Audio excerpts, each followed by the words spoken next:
Muy buenos días. Mi nombre es Juan Camilo Romero. Este es el episodio número 29 y Filosofando. Filosofando, ya que siempre que avanzamos un poquito en este timeline, en esta línea del tiempo de la historia de la filosofía, es como un pequeño logro para mí el haber avanzado de los presocráticos a los socráticos, de los socráticos a los platonistas, así después al Imperio Romano, los escépticos, los estoicos y ahora los neoplatónicos. Si vemos un poquito la forma en la que el péndulo de la historia se mueve, es que tenemos una idea. Después esta idea evoluciona hasta un punto en el que esta idea ya no se cree. Y se suele buscar o en el pasado o en el lejano destino desconocido por los creyentes de cierta filosofía, alguna filosofía opuesta que por lo general contradice e intenta corregir de una forma fuerte y firme la filosofía, digamos, popular.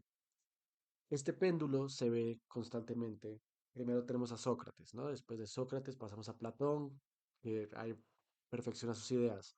De Platón pasamos a Aristóteles, quien comienza a cuestionarlas. Y así sucesivamente tenemos el A, B, A, B, A, B, hasta el punto en el que estamos ahorita, en el que después de que los estoicos retomaran las ideas clásicas, la Iglesia católica y la filosofía religiosa comenzó a agarrar mucho poder, particularmente el cristianismo durante el Imperio Romano. Y alrededor del tercer siglo en el Imperio Romano nos encontramos con una respuesta de nuevo contradictoria a la filosofía cristiana, aunque dando las bases con las cuales esta crecería con el tiempo, en el neoplatonismo. Neoplatonismo porque, como su nombre indica, toma las ideas de Platón, las trae de regreso y las trae de una manera diferente. Muchos historiadores de la filosofía consideran que el neoplatonismo, más que un regreso a Platón, fue como un último estandarte, un último bastión contra la inevitable hegemonía de la mentalidad y la filosofía cristiana.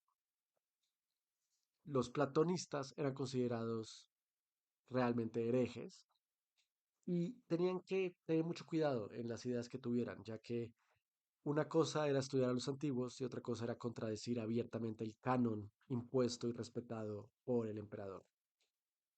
Vamos a comenzar nuestra aventura, nuestro recorrido de los neoplatonistas, hablando de Plotino. Plotino, quien habría nacido en Licópolis, ahora Egipto, nace en el año 205 después de la muerte de Cristo. Se dice que desde los 8 años ya estaba en el gimnasio, que la filosofía realmente no era su vocación, hasta que a sus 28 años escuchó a Amnomio en Alejandría, que lo convirtió a la filosofía. Esta es una buena lección para recordar que nunca es muy tarde para comenzar tu aventura en la filosofía y que inclusive puedes comenzar a los 28 años y volverte una parte fundamental de esta práctica. Después de haber estudiado bajo la escuela de Amnomio 10 años, Plotino se iría a Siria y a Persia.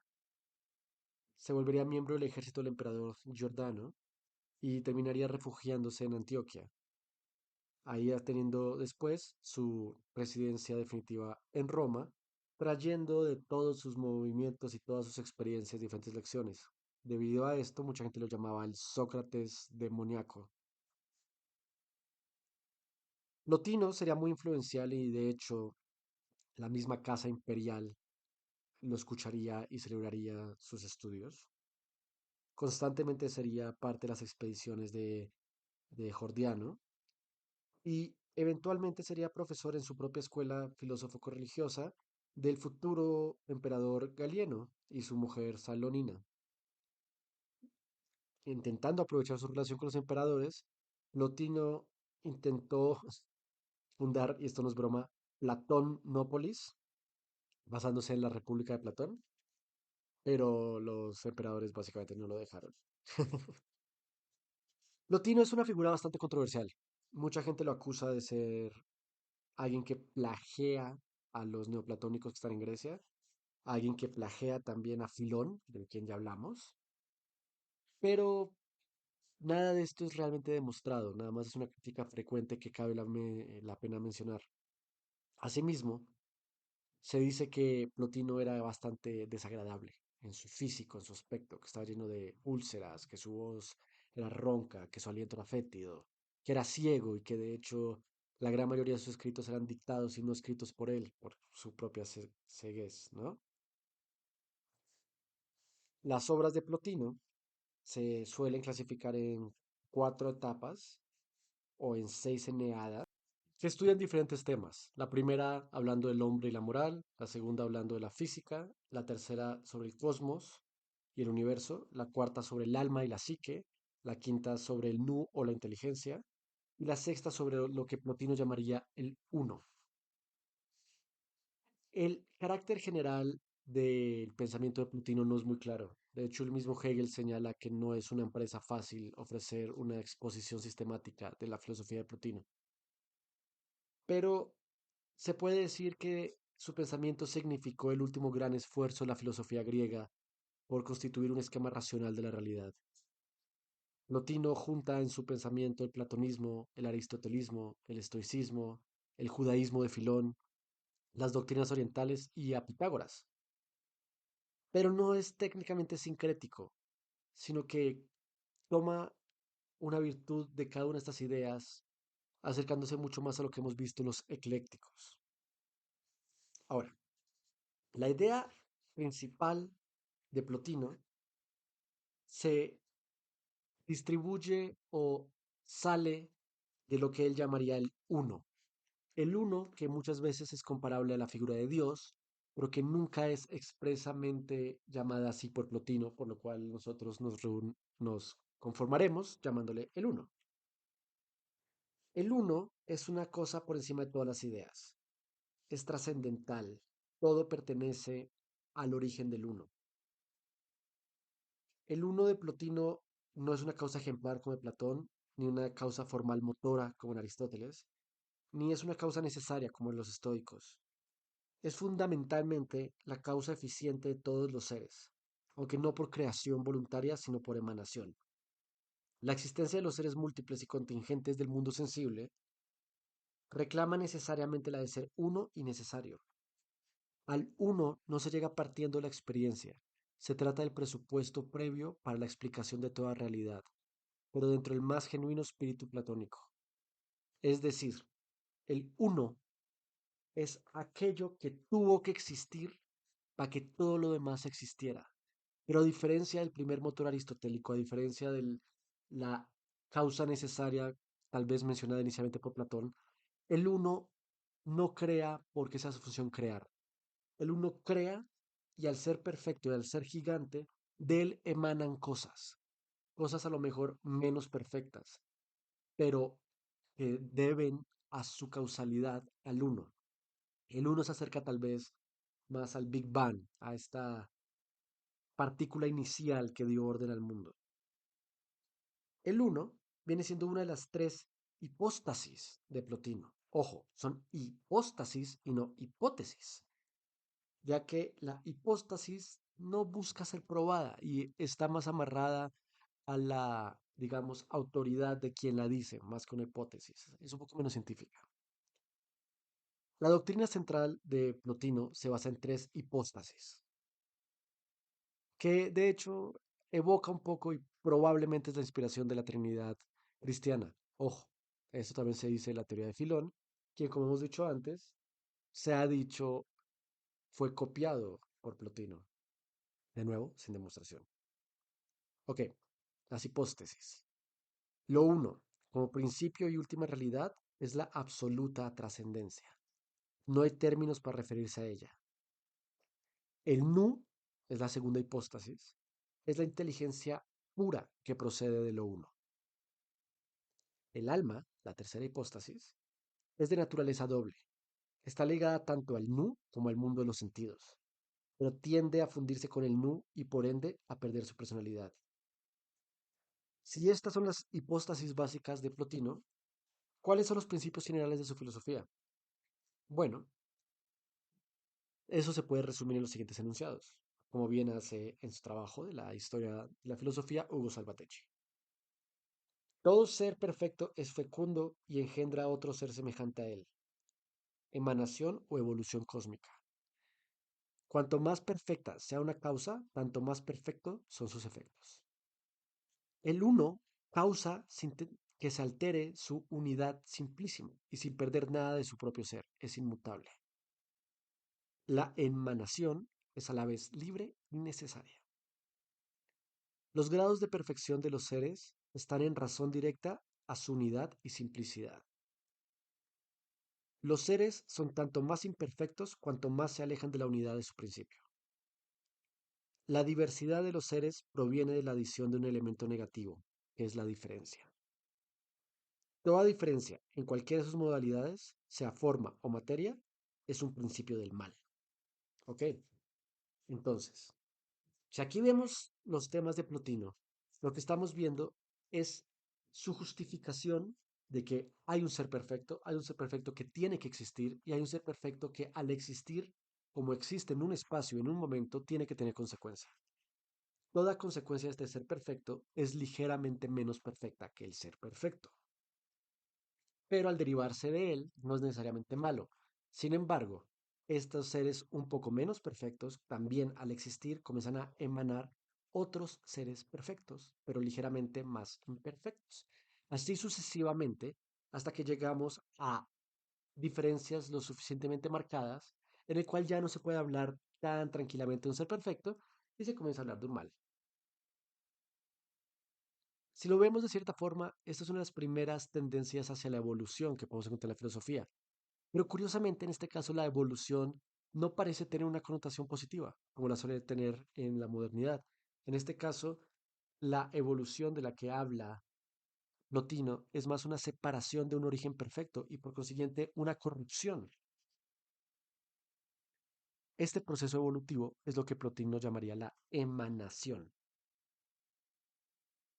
El movimiento en la filosofía de Plotino es descendiente. Se describe el origen de todos los seres en el uno y ya de ahí se va moviendo. El segundo movimiento es ascendente. Básicamente, primero nos alejamos del uno y el segundo movimiento posible es volver al uno, buscar esta perfección. Recordemos la época en la que está escribiendo Plotino. Hay un énfasis muy claro en la meditación, en la revelación divina, en el acercarse a Dios, o en este caso al uno. Ahora, si tanto hablamos de este ser perfecto y de este ser uno, ¿cómo se describe este uno? Bueno, los atributos del uno serían unidad como identidad misma y simplicidad absoluta, indivisible, infinitamente perfecto, autosuficiente. No es el bien, sino la bondad. Es eterno, inmóvil, es un acto puro, es autocreador, es voluntad y libertad pura, es infinito. No tiene ninguna perfección común con los seres del mundo. Es para nosotros incomprensible, indefinible, inefable.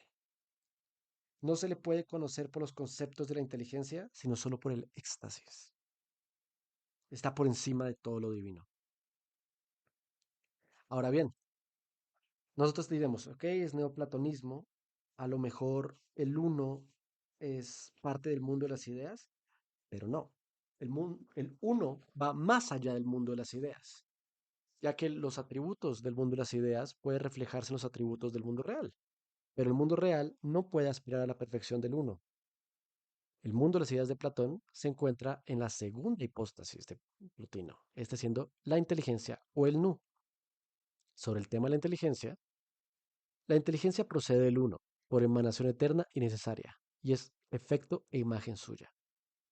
La inteligencia participa de la unidad, belleza y verdad del uno, pero en un plano inferior.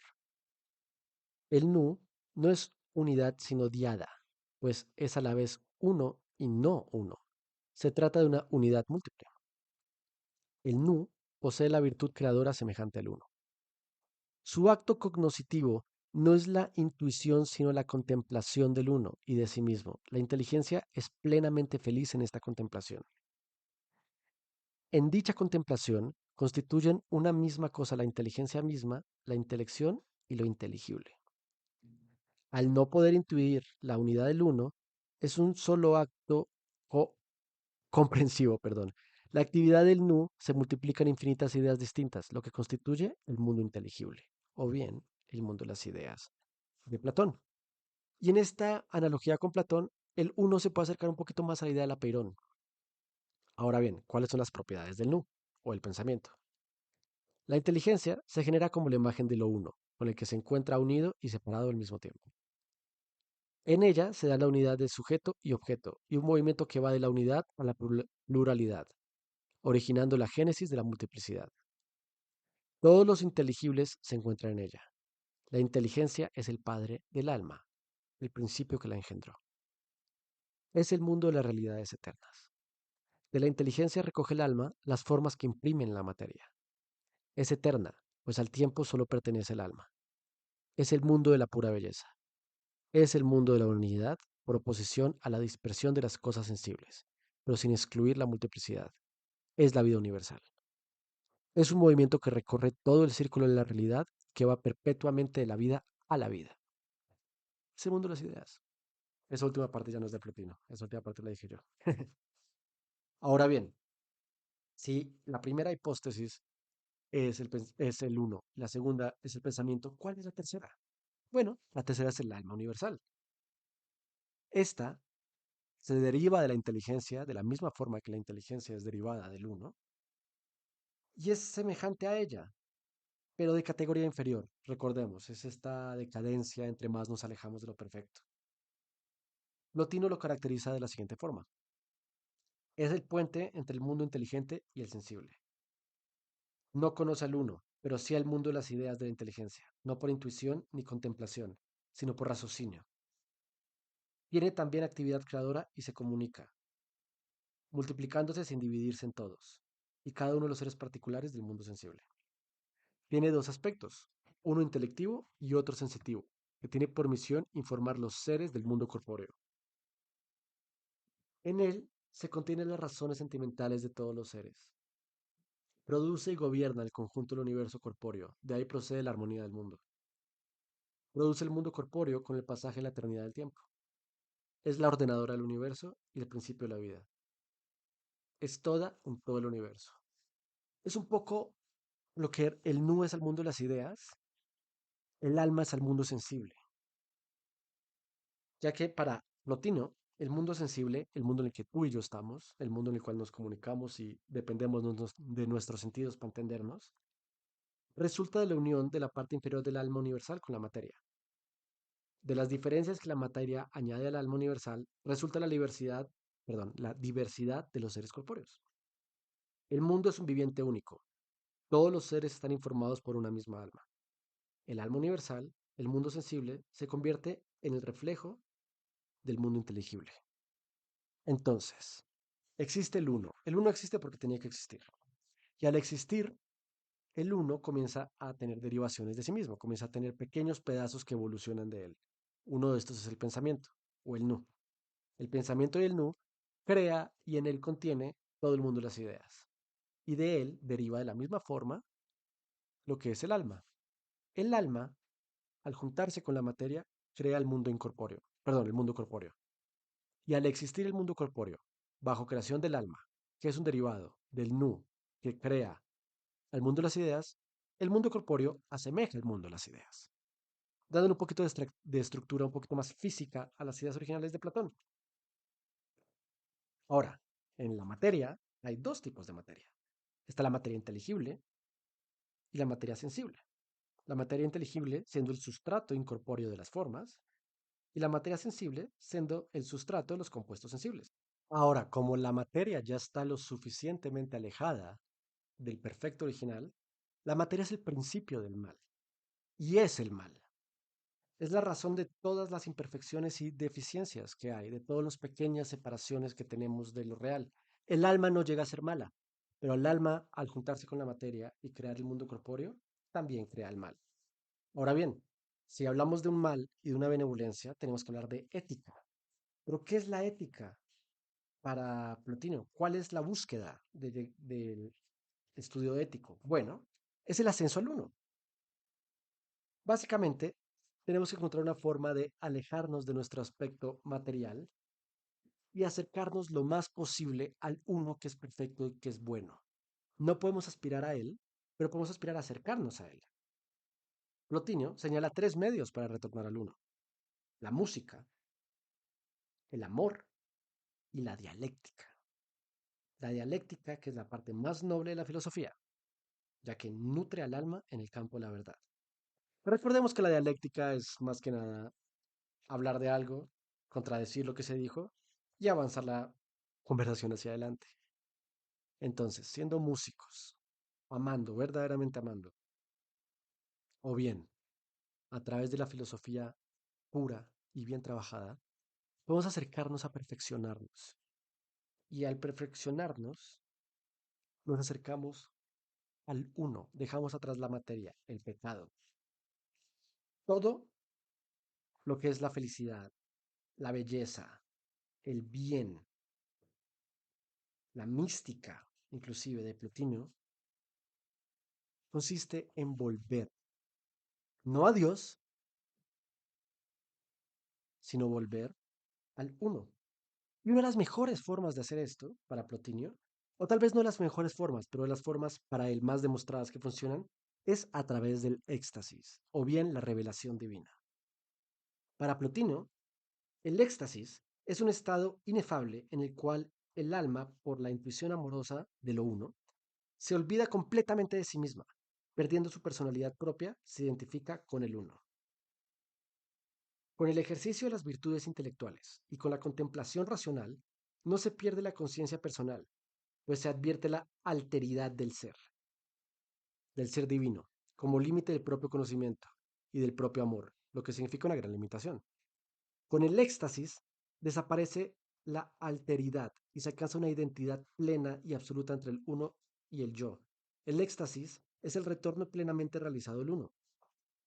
De cierta forma, es un poco similar a lo que se llama la muerte del ego en las experiencias psicotrópicas. Es entender que para volver al uno no hay que pensar en el uno como algo alterno, como algo otro. Es entendernos a nosotros como derivaciones imperfectas del uno y así entendernos parte de un solo universo que es autosuficiente y que se entiende a sí mismo.